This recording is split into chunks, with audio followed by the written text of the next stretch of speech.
तो योगी आदित्यनाथ के गढ़ में उनको चुनौती देने वाले चंद्रशेखर आजाद जी अब हमारे साथ हैं। चंद्रशेखर जी, कैसा मुकाबला चल रहा है आपका यहाँ से?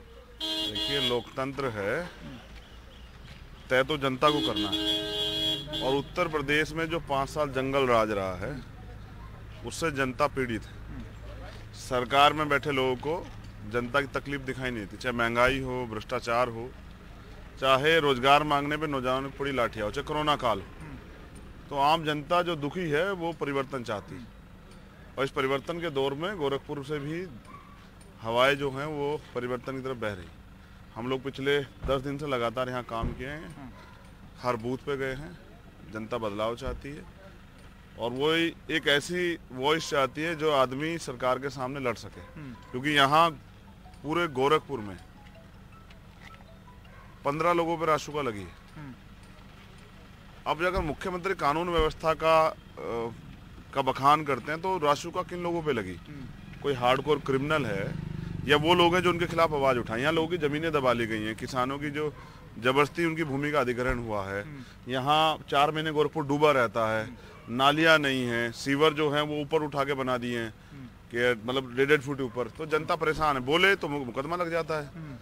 फिर सरकारी तंत्र जो है उसको अपने कब्जे में किया गया। जैसे यहाँ एसएसपी बीजेपी एमपी के जो है दामाद है, हम कहे चुनाव आयोग से हटा दो, नहीं हटाएं। और कई और लोग कल पीसी करके बताएंगे, सारे अधिकारी जो ना भ्रष्टाचारी अधिकारी बिठाए हुए मुख्यमंत्री जी ने आउट ऑफ सोर्स करके कि उनको चुनाव में लाभ पहुंचा दें। तो धन बल की राजनीति, हमें सब रिपोर्ट है कि किस तरह से यहाँ पैसा पानी तरह बहाया जा रहा है।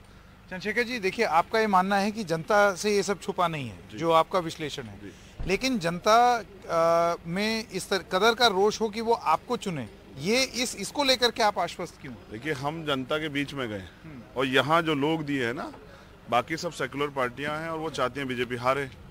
और उन्होंने वो 5 साल कहते हुए कि योगी आदित्यनाथ वो अच्छे मुख्यमंत्री नहीं है, तानाशाह है, सब चीजें। फिर जब हम इस सीट पे घोषणा कर देंगे मुख्यमंत्री के खिलाफ लड़े, फिर भी वो प्रत्याशी दिए। तो हमने उन सबका धन्यवाद किया कि चलिए भाई आइए, सब लोग मैदान में आकर लड़ते हैं। लेकिन जनता जो है ना वो देख रही है कि कौन आदमी हरा सकता है। और मैं समझता हूँ कि इस देश में व्यापक व्यवस्था के अनुसार एक गरीब का बेटा अगर लड़ने आएगा तो वो पब्लिसिटी के लिए आएगा, लेकिन प्रधानमंत्री मोदी अगर वो बनारस लड़ने के लिए आएंगे तो वो जीतने के लिए आएंगे, माँ गंगा का आशीर्वाद लेने आएंगे। अगर राहुल गांधी जी जाएंगे केरल लड़ने तो वो जीतने के लिए जाएंगे। मैं समझता हूँ ना, इस झूठ की राजनीति से बाहर निकलना चाहिए। मैं पूछना चाहता हूँ कि वो जो विपक्ष आज विकल्प खुद को मान रहा है, वो बताए पिछले 5 साल में एक आंदोलन किए हो, एक मुकदमा लगे हो किसी पे?